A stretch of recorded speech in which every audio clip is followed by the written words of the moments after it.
ያሬድ እንዲህ ይላል። በጣም እንደው ሳነብ ደንቆኝ ትላንት የያሬድን ድርሰት ለማንበብ ሞከርኩኝ እና እንዲህ የሚል አገኘው። ፀሐይ ዘሙጣህያ ከዋክብት መላትያ ወርታይ ተገሪያ ዮሴፍ አይመራ ከመእሙ ለዘፈጠራ ገሊላ ታፈቅራ ናዝሬት ታከብራ። እስቲ አብረን በል መደረቢያዋ በሉ እስቲ። አይሰማም።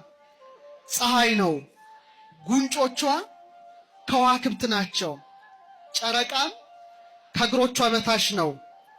ዮሴፍም የፈጠራት ፈጣሪ እናት እንደሆነች አወቃት።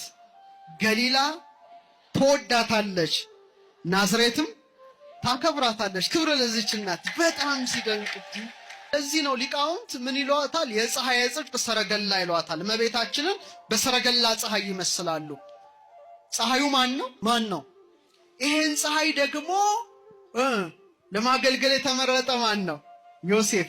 ስለዚህ ምን ይሉታል? መልኳን አላወቀም። በቃ በጣም እኮ ሙሴ ለምሳሌ ዘጸአት 34:30 ላይ ከእግዚአብሔር ጋር ተነጋግሮ ሲመጣ ፊቱ ያበራ ነበር። ምኑ ያበራ ነበር? ትንሽ ብርሃን እግዚአብሔር ጠብ አደረገበት።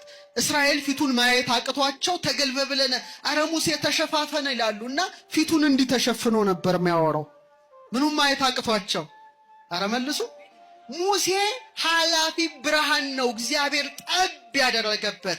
ድንግል ማርያም የተሸከመችው እውነተኛውን ፀሐይ ነው፣ አልተቃጠለችም። ድንግል ማርያም እኮ የተሸከመችው ፀሐይን ሳይሆን የፀሐይን ፈጣሪ የተሸከመችው እሳት ሚካኤል ማይቀርበው፣ ገብርኤል ማይቀርበው፣ ኪሩብና ሱራፊ እንዳይቃጠል ክንፉን የሚዘረጋለትን ታላቁን እሳት ተሸከመች፣ አልተቃጠለችም። ፀሐዩን ተሸከመች፣ አልነደደችም። ዮሴፍ ያያል። በቃ ይሄንን ምስጢር ያያል። ቅዱስ አባት ከዚህ ምስጢር ተሳታፊ ነው።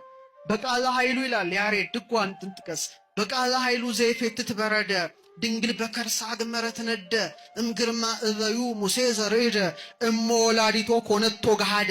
ሙሴ ሲና ተራራ ላይ የተንቀጠቀጠለት ነዲዱን እሳት፣ ክረምት በረዱን የሚፈረካክስ ነዲዱን እሳት ድንግል ማርያም በማህፀኗ ተሸከመችው፣ እናቱን ወላጁን ሆነችው። ዮሴፍ ደግሞ የተደነቀ ንግስቱን ማየት ጀመረ።